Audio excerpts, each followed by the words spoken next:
peace and happiness of the whole humanity. Hari Om Tatsat. Om Stavakaya cha dharmasya Sarvadharma Swarupine Stavakaya cha dharmasya Sarvadharma Swarupine Avatara Varishtaya Ramakrishna Te Namah. Asato ma sadgamaya Tamaso ma jyotirgamaya Mrityorma mritangamaya. Om Shanti Shanti Shanti. Let us pray to Sri Ramakrishna. Bow down to him, who is the embodiment of all religions, the Supreme God incarnate. Let us pray to him to lead us from the unreal to the real, to lead us from the darkness of ignorance to the light of knowledge, to lead us from death to immortality. We have started the topic conquering of self in the last class.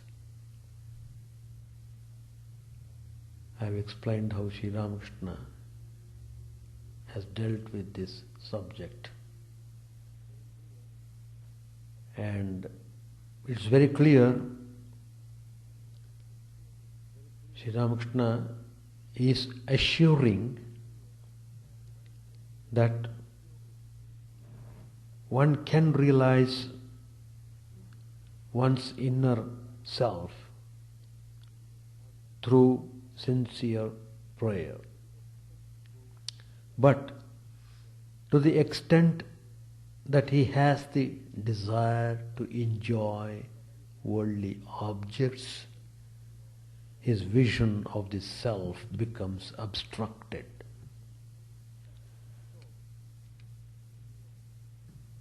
So,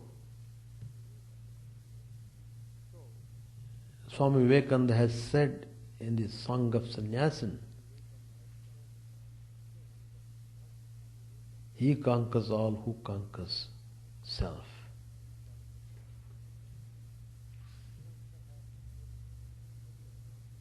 And Sri Ramakrishna has given many examples, and all these things we have discussed in the last class. I am continuing the same subject today. There is a story of Alexander the Great.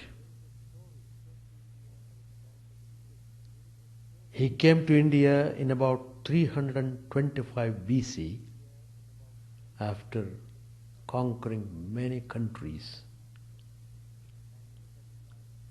Then he returned back and died. On his deathbed, he thought to himself, there is a mighty territory to conquer. He found too late that self-conquest was the greatest of all conquests. But he had not conquered himself. Coming to modern times,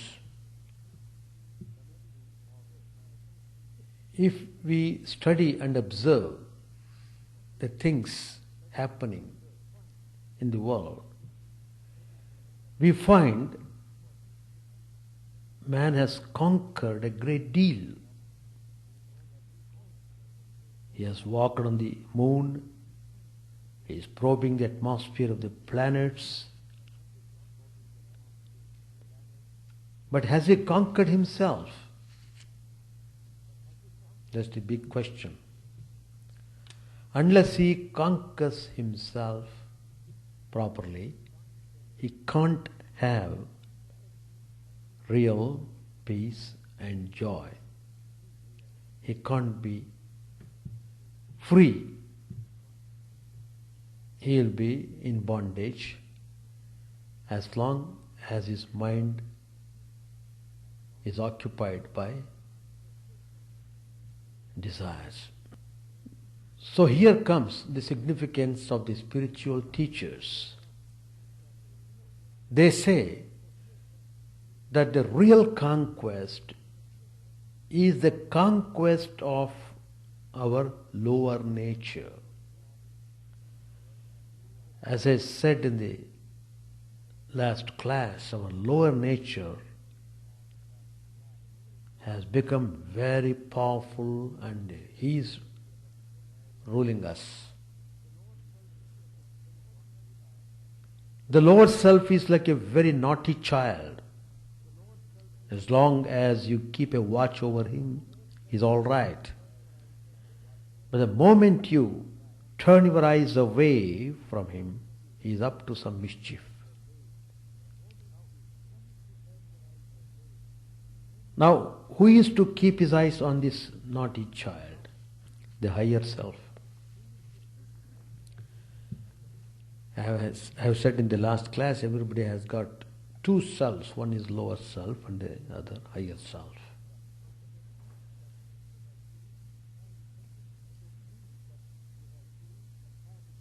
It doesn't mean that we have two entirely different selves. It means that the self of everyone has two ways of acting. The lower self wants to do all sorts of selfish things. And it gets angry when it cannot have its own way. It is jealous of some people and hates others. It loses its temper and starts quarrels. It does many other things also that we call bad. Because of all this, it is never happy or satisfied. It always wants something and it grumbles if it doesn't get it. And what is more, it never learns from its experience. Sri Ramakrishna gives the example of a camel, a very famous example. It is like a camel who eats from a thorny bush. He chews and chews on it because it tastes good to him. Although the thorns make his mouth bleed, still the camel goes right on chewing. He never learns. Even the blood is coming out, still it will not stop chewing the thorny bush. This lower self is like a fire. If you don't give any fuel to a fire, what happens to it? It goes out. So, we should stop giving any fuel to the lower self. That's the point which we should note. When you do it, then it will be quiet, like a fire that has gone out. But how to do that? When the naughty child, that is the lower self, says, I must have that, or I will do this, you have to tell him, you can't have that,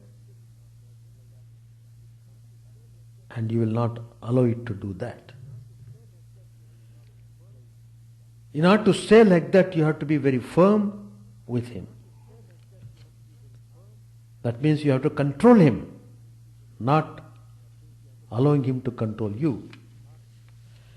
Now, the lower self He is not only naughty, but he is very stubborn. How can we control him?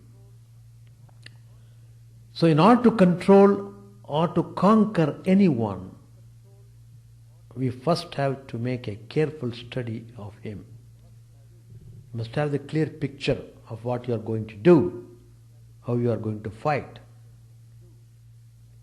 It's a battlefield. Unless you are careful, you are gone. So you have to know all the details, minute details. We even have to have some weapons in order to conquer the enemy. So, we have to apply the same technique in dealing with the lower self. What's the first weapon we need to conquer the lower self? The first and the most important of all the weapons we need in dealing with stubborn lower self is self-analysis. That's what Vedanta keeps on telling us. Unless you have self-analysis, you can't make any progress in Vedanta. When we study the self, it is self-analysis. That naughty child is our own self, and we must analyze that. So, without self-analysis, we will surely be deceived by this lower self. We are constantly being deceived, so we are constantly suffering. The lower self will put up all sorts of excuses and alibis for his actions. He will try to cover up his bad deeds with flowers and not let us know what he is really doing. He will tell us, oh, it's quite right for you to do these things.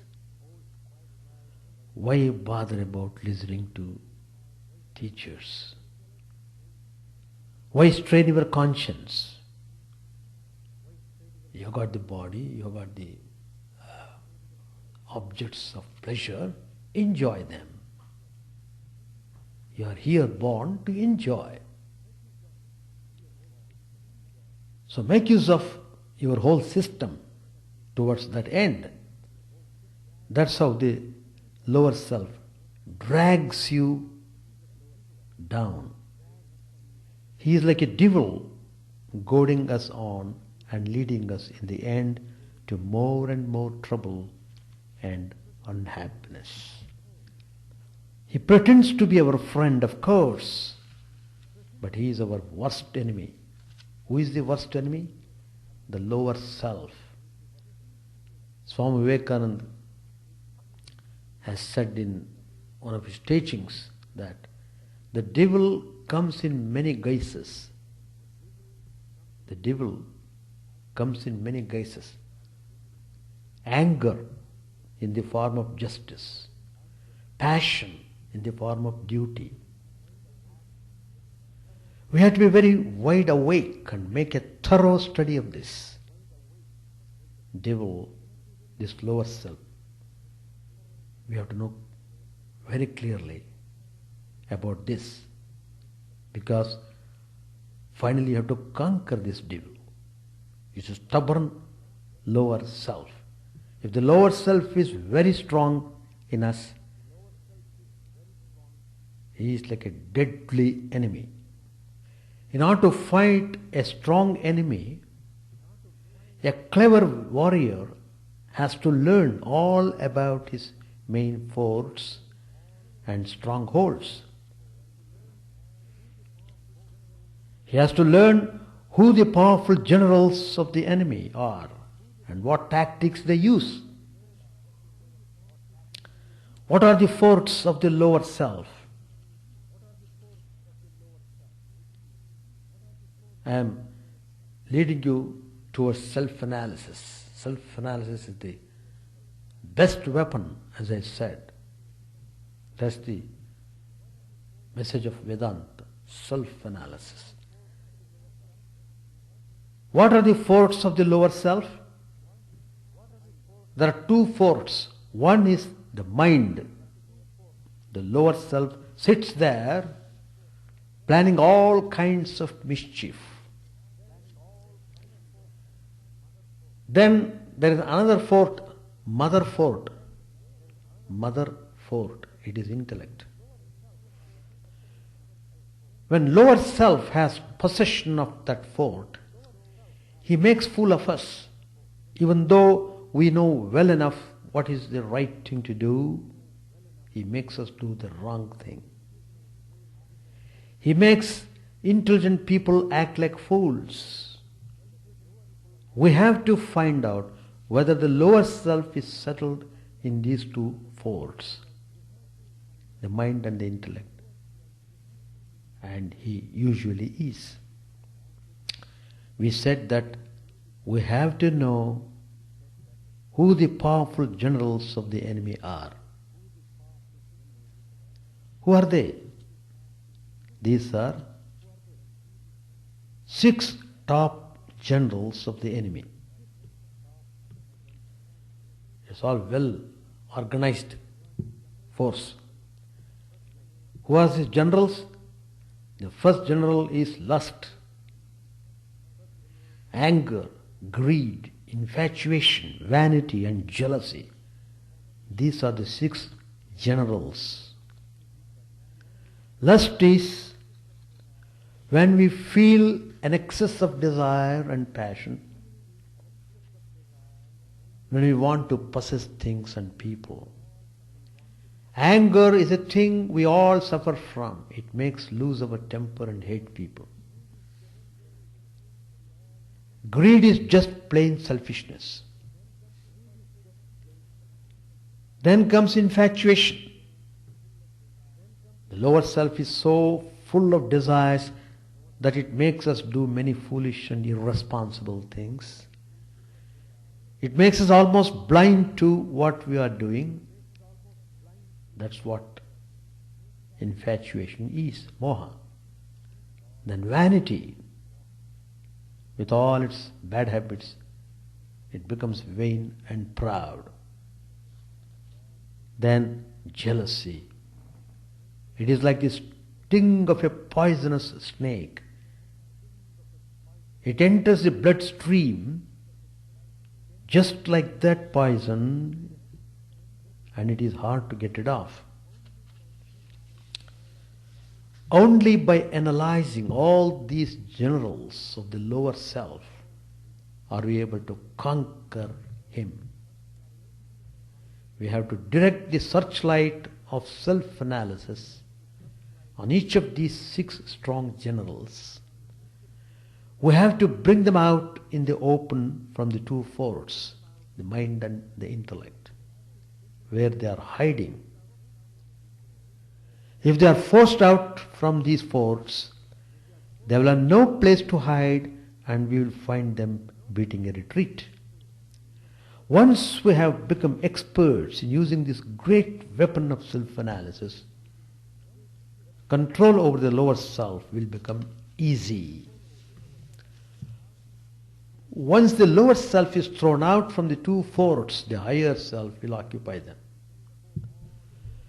He will then defend us from all enemies, and the generals of the lower self will be powerless. Now, who is the higher self? That's the important thing we should know. He is the one in us who says, think before you act. Don't be carried away in the heat of the moment. All actions have some results.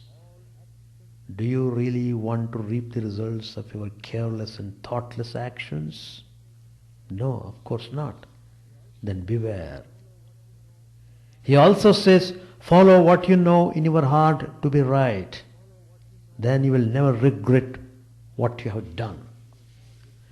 Now all of this talk about self-analysis and self-control. amounts to this.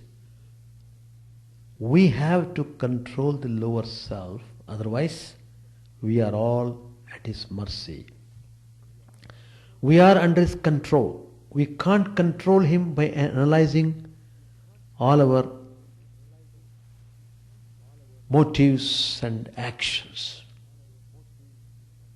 We have to see whether our motives or reasons for acting are harmful to us and to those who live with.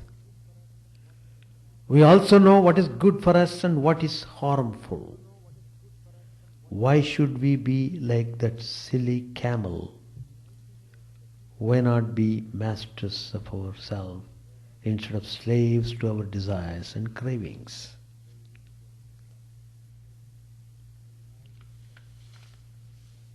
Have the strength to say no to the lower self. If you can do so just once, the next time it will be much easier. As the generals of the lower self leave the two forts, the higher self takes command of them. Then the mind and the intellect are freed from slavery. And the stronger the higher self in us becomes, the nearer we are drawn to the real meaning of life or truth. The lower self is full of selfishness. The higher self leads us to unselfishness. We have to get rid of the lower self by knowing what it is and controlling it. Then the higher self will take over and it will lead us to real happiness and peace. It will lead us to God. Swami Vivekananda said, selfishness is the devil incarnate in every person. Every bit of self, bit by bit, is devil. Take off self by one side and God enters by the other.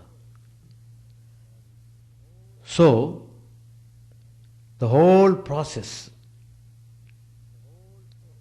is through self-analysis.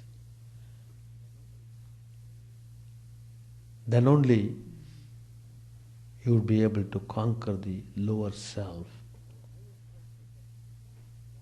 And the higher self becomes stronger and strongest. Then really you become fearless. When your higher self is very strong,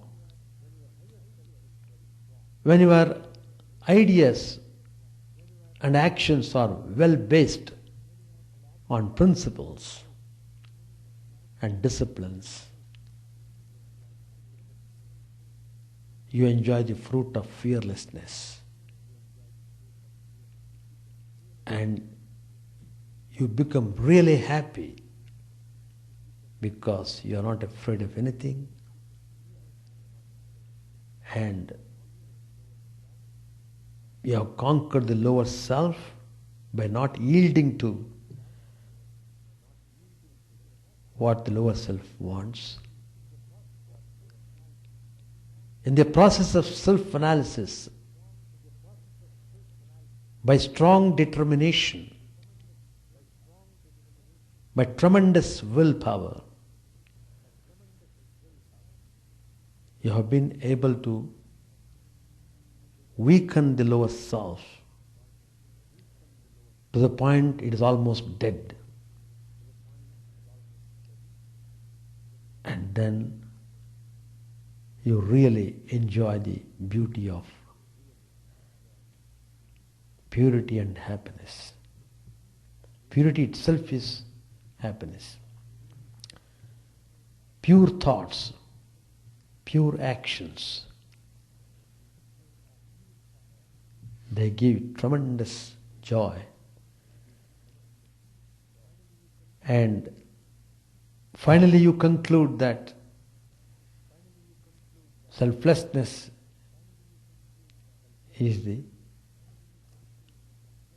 way to get pure happiness. So, all the moments you have to watch your lower self, not taking chance, being very strict about in dealing with the lower self. Then when you become really strong on the higher plane, then nothing bothers you. World or worldliness is no more danger to you because they have no attraction to you. And you immensely enjoy the glory of God, and you see how that quality of divine manifests through you, and how you will be able to share that divine joy with all the people who come around you. So, when the mind becomes pure, when all the dirt is removed from the mind, it becomes perfectly pure. That pure self, the higher self, is verily the Atman. You see clear reflection of your true self, and you'll be in ecstasy when you have that experience. So, Vedanta says self-analysis is the sharpest weapon to be used to deal with the lower self, the worst enemy which is dragging the person to more and more suffering.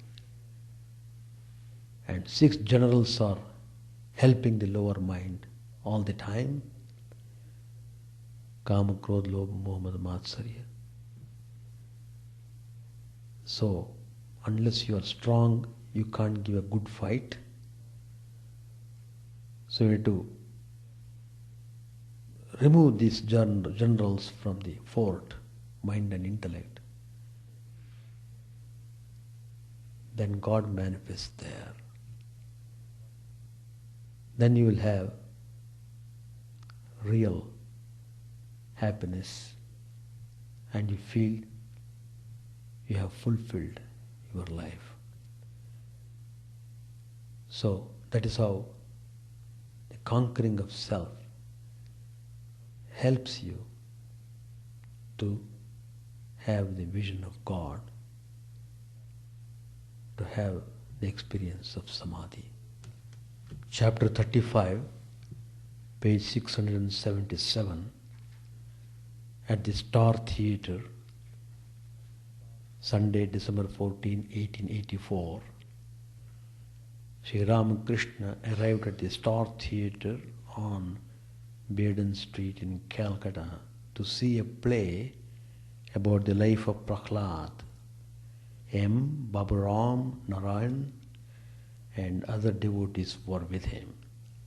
The hall was brightly lighted. The play had not yet begun.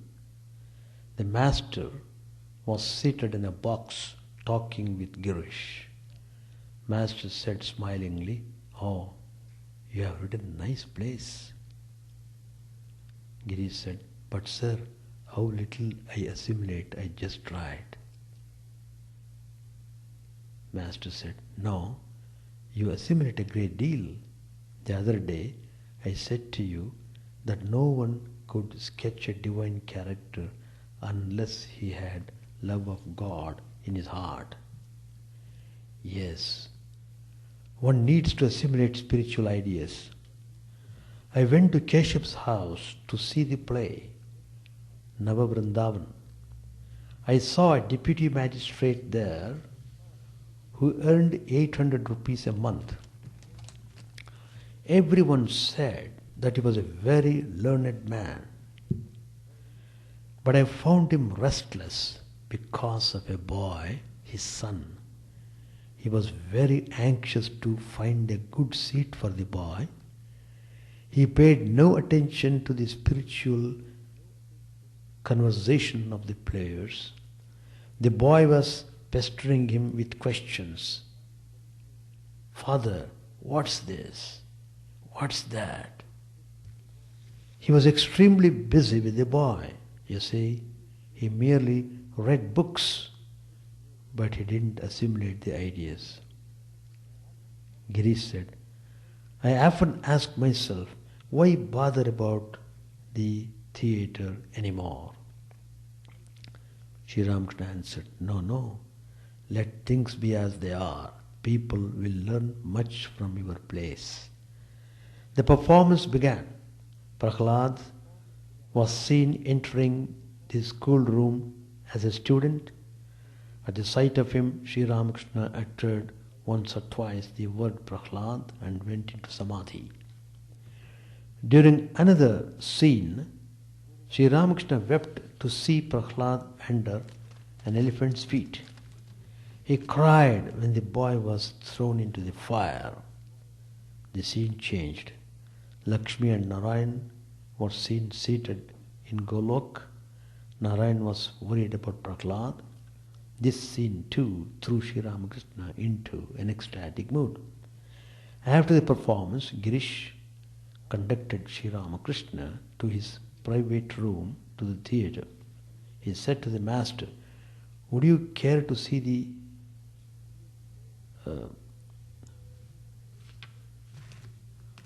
Vaishnava? Would you care to see the farce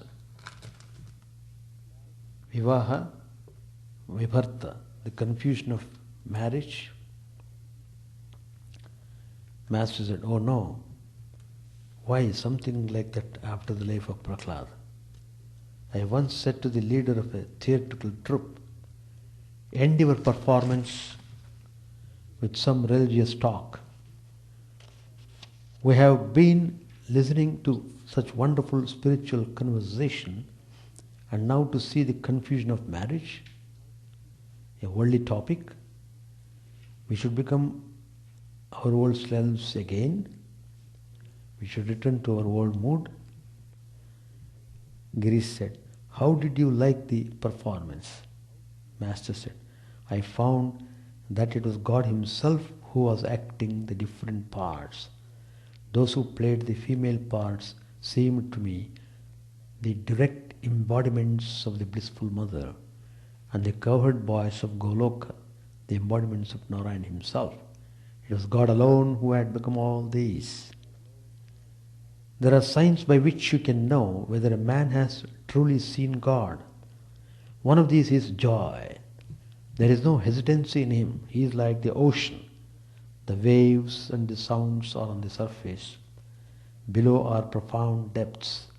The man who has seen God behaves sometimes like a madman, sometimes like a ghoul, without any feeling of purity or impurity, sometimes like an inert thing, remaining speechless, because he sees God within and without, sometimes like a child without any attachment, wandering about unconcernedly with his cloth and his arm. Again, in the mood of a child, he acts in different ways, sometimes like a boy indulging in frivolity, sometimes like a young man working and teaching with the strength of a lion. Man cannot see God on account of his ego. You can't see the sun when a cloud rises in the sky, but that doesn't mean there is no sun. The sun is there just the same. But there is no harm in the ego of a child. On the contrary, this ego is helpful. Grains are bad for the stomach, but hinche is good. So hinche cannot properly be called greens. Sugar candy, likewise, cannot be classed with other sweets. Other sweets are injurious to the health, but not sugar candy. So I said to Keshav, if I tell you more than I have already said, you won't be able to keep your organization together. That frightened him. Then I said to him, there is no harm in the ego of a child or the ego of a servant. He who has seen God finds that God alone has become the world and all its living beings. It is He who has become all. Such a person is called a superior devotee. Girish said smilingly, yes, God is everything, but the devotee keeps a trace of ego. That's not harmful. Master said smilingly, yes, there is no harm in that. That trace of ego is kept in order to enjoy God.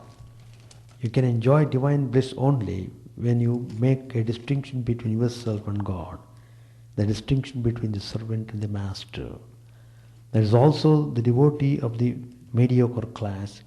He sees that God dwells in all beings as their inner guide, but the inferior devotee says, God exists, He is up there, that's to say, beyond the sky.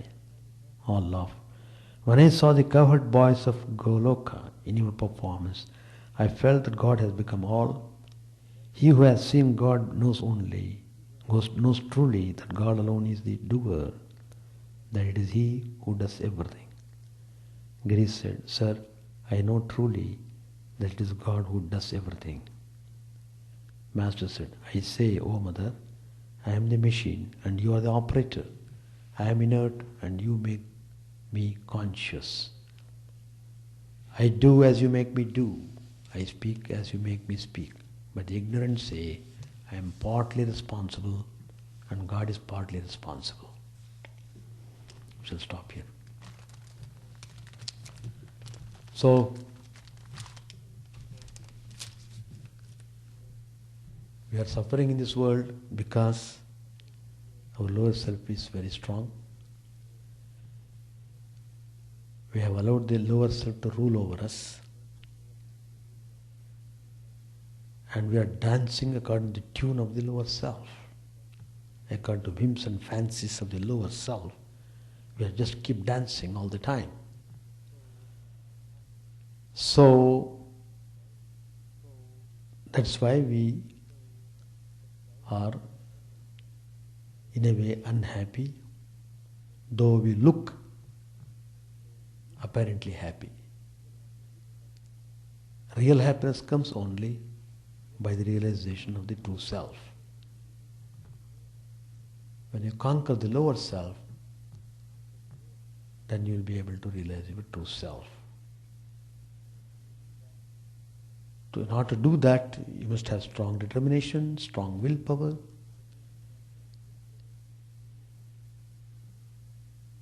and you must have self-analysis, the surest approach to deal with this naughty child, lower self.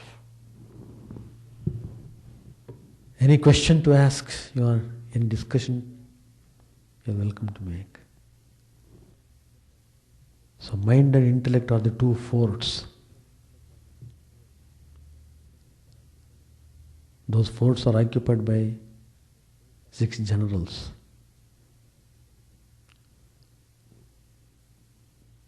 So first you must become aware of those people.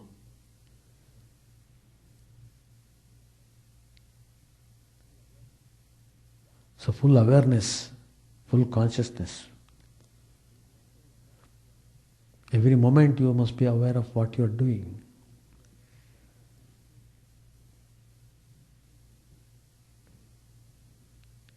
Yes, any question or any? No comments. That's all. Shall conclude.